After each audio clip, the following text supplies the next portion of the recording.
Hello guys, welcome back to my YouTube channel. तो हम कर रहे थे फेजेस ऑफ टीचिंग के बारे में, जिसमें हमने दो फेजेस कर ली थी। फर्स्ट प्री एक्टिव और इंटरेक्टिव फेज सेकंड।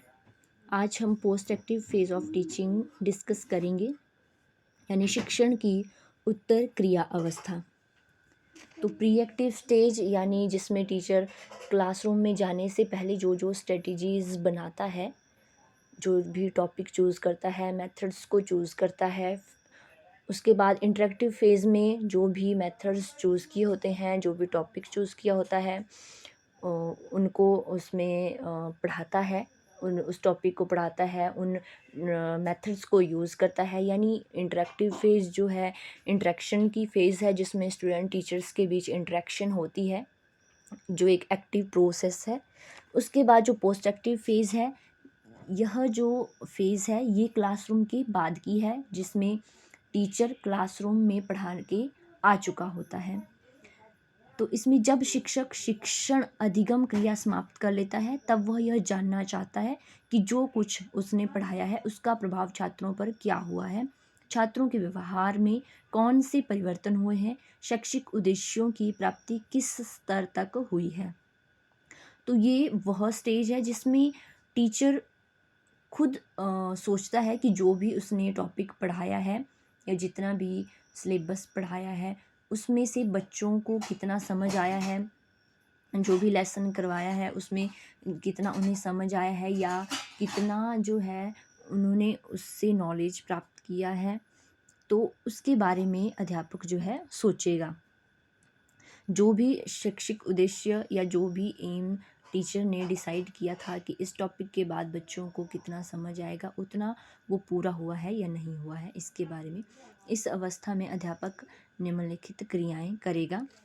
पहली है कि शिक्षण द्वारा व्यवहार परिवर्तन के वास्तविक रूप की परिभाषा। तो इस स्टेज में क्या करता है अध्यापक?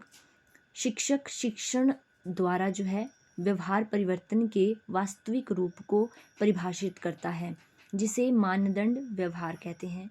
यानी कि इस स्टेज में अध्यापक तुलना करता है जो भी बच्चों में एक्चुअल जो चेंजेस आए हैं उस टॉपिक को पढ़ाने के बाद, और जो टीचर ने एक्सपेक्ट किया था, तो उन दोनों की टीचर तुलना करेगा, कंपैरिजन करेगा कि यदि कोई टॉपिक, मान लीजिए अगर टीचर ने डिसाइड किया था कि वो किसी 6th क्लास में मान लीजिए नाउन का टॉपिक पढ़ा रहा है, तो टीचर ने सोचा था कि अगर बाद में टीचर टेस्ट लेगा तो इतने % जो है रिज़ल्ट आना चाहिए उस टेस्ट का। अगर उतना आता है तो उनकी वो तुलना करेगा कि जो भी एक्सपेक्ट किया था उसके अकॉर्डिंग जो एक्चुअल चेंजेस आए हैं वो बराबर हैं या नहीं है। तो इसमें अध्यापक इस बारे में सोचेगा। यदि अधिकतर छात्रों में वांछित परिवर्तन हो गया तो इसका तात्पर्य है कि शिक्षण सफल रहा। जैसा कि यदि टेस्ट के दौरान रिजल्ट अच्छा आ रहा है, तो इसका मतलब है कि जो टॉपिक नाउन पढ़ाया है वो बच्चों को मैक्सिमम को समझ आ गया है। लेकिन यदि ऐसा नहीं हो पाया है, तो फिर उनके जो भी रीज़न हैं या कोई मेथड्स अच्छे से यूज़ नहीं कर पाए हैं, क्या कारण रहे हैं कि बच्चों को समझ नहीं आया है, तो उनके बारे में अध्यापक फिर सोचेगा, फिर उसके ऊपर वर्क करेगा। फिर है मूल्यांकन की उपयुक्त प्रविधियों का चयन। अब जो भी टीचर ने टॉपिक पढ़ाया है उसके बारे में पता लगाने के लिए कि बच्चों को कितना समझ आया है, उसका मूल्यांकन करना भी बहुत आवश्यक है। इसके लिए अध्यापक उचित जो है वो विधियों को यूज़ करेगा, मेथड्स को यूज़ करेगा, टेस्ट ले सकता है विद्यार्थियों के।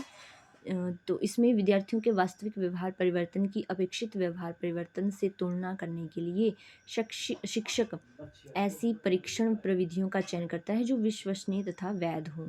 यानी कि जिनसे एक्चुअल में बच्चों को जो भी नॉलेज प्राप्त हुआ है उस टॉपिक के बारे में, उसका सही से मानदंड किया जा सके, जो विद्यार्थियों के ज्ञानात्मक पक्षों का मूल्यांकन कर सके।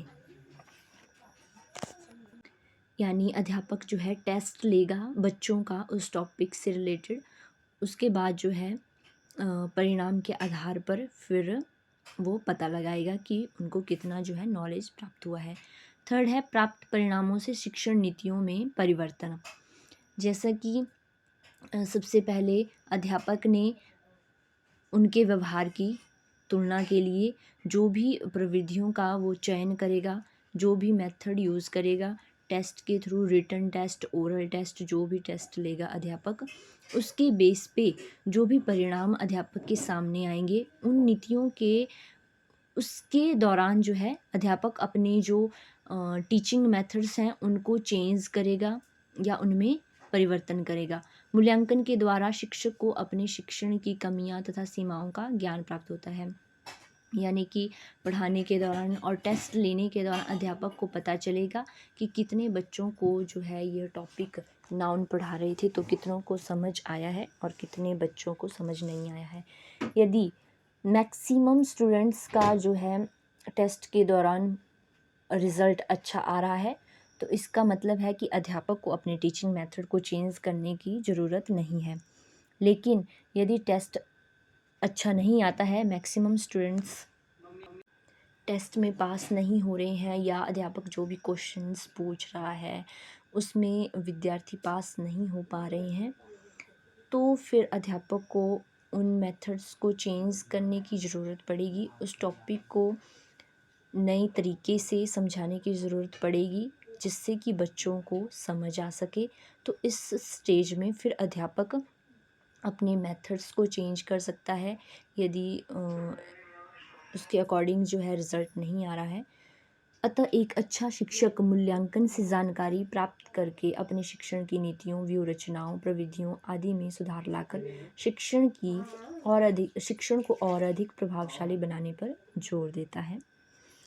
तो ये थी हमारी post active phase of teaching, शिक्षण की उत्तर क्रिया अवस्था, जिसमें टीचर खुद ऑब्ज़र्व करेगा कि बच्चों को जो भी एक्चुअल चेंजेस आए हैं उनके बिहेवियर में उस टॉपिक को पढ़ने के बाद, जो टीचर ने एक्सपेक्ट किया था उसके अकॉर्डिंग वो आए हैं या नहीं आए हैं, उनके लिए जो उनका जो है उनकी असेसमेंट करेगा और असेसमेंट के बाद जो भी रिज़ल्ट टीचर के सामने आएगा उसके अकॉर्डिंग फिर अपने स्ट्रेटजीज़ को अगर चेंज करने की ज़रूरत पड़ेगी तो उनको करेगा, ताकि टीचिंग लर्निंग जो प्रोसेस है वो प्रभावशाली बन सके। तो आई होप आप लोगों को वीडियो पसंद आई होगी। वीडियो पसंद आई हो तो प्लीज़ वीडियो को लाइक और शेयर ज़रूर करें और जो भी चैनल पे नए हैं वो चैनल को सब्सक्राइब ज़रूर करें और साथ ही बेल आइकन को भी प्रेस कर दें।